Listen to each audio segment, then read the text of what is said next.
Hello? Sino to? Nanay mo. Ano na ba petsa ngayon, Eman? Ano na ginagawa mo? Ako ba Nay. inaasikaso mo pa? Ako ba gusto mo bang makalaya pa dito o ano? Ano na babalita? Paano ko kayo nakatawag? Eh di sa cellphone, nagtanong ka pa. Talagang tatanga-tanga ka. Ano, kamusta na? Kamusta na apo ko? Nabalitaan ko may sakit daw. May sakit to sa bone marrow si Munding. Aplastic anemia ho. Pwede ba pakausap lang sa apo ko? Dali. Lola Cedes mo. Usapin ka daw. Hello po, Lola Cedes. Hello, apo? Munding, alam mo, miss na kita. Miss ko na po kayo. Pasensya ka na, apo ha. Hindi kita makita ngayon kasi hindi pa pwedeng lumabas si Lola. Alam mo, naboboard na nga ako dito eh. Wala kasi akong makausap.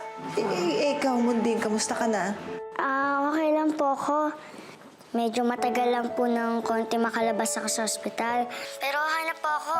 Pinauwi na rin po ako ng doktor ko. Mukhang bumubuti na daw po kasi yung kalagayan ko. Salamat naman. Kung ganon. Hayaan mo, anak ha. Pagagawa ko ng paraan sa Tatay mo na makalaya ako, makaalis ako dito para magkita tayong dalawa. Pakausap nga ako sa tatay mo. Bigay mo ang telepono kay Eman. Ha? Sige, anak. Papaw.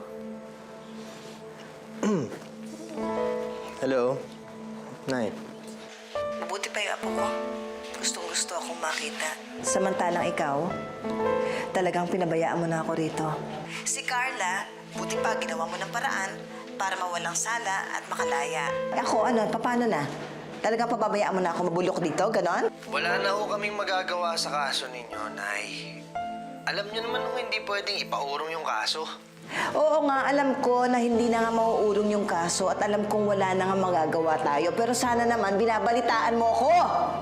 Eh, kagaya niyan ngayon, hindi ko alam na nagkasakit na pala yung apo ko. Alam mo, may kasalanan yan yung asawa mong tatanga-tanga eh. Naturingang nurse pero wala namang alam. Hindi naman maalagaan ang sarili niyang anak. Alam mo, perwisyo talaga yung babaeng yan sa atin simula noon hanggang ngayon. Pwede ba, Eman, puntahan mo nga ako dito at bigyan mo ako ng detalye ng sakit ng anak mo? Ako nag-alaga kay Munding kaya alam ko. Siguro pinababayaan niya yung apo ko, no? Nay, sandali ho. May kailangan pa ho kaming gawin. Eman, kinakausap pa kita. Huwag mo nga akong babaan ng telepono. Okay, bye-bye. Eman! Nako, mukhang binabaan ka na ng anak mo, Aling Cedes.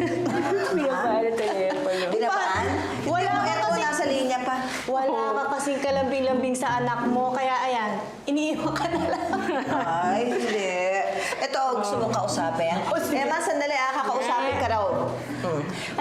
Wala Ayaw naman eh. Hello, Eman? Meron daw. Oo. Ano to? O, sige, dadalawin niyo ako rito.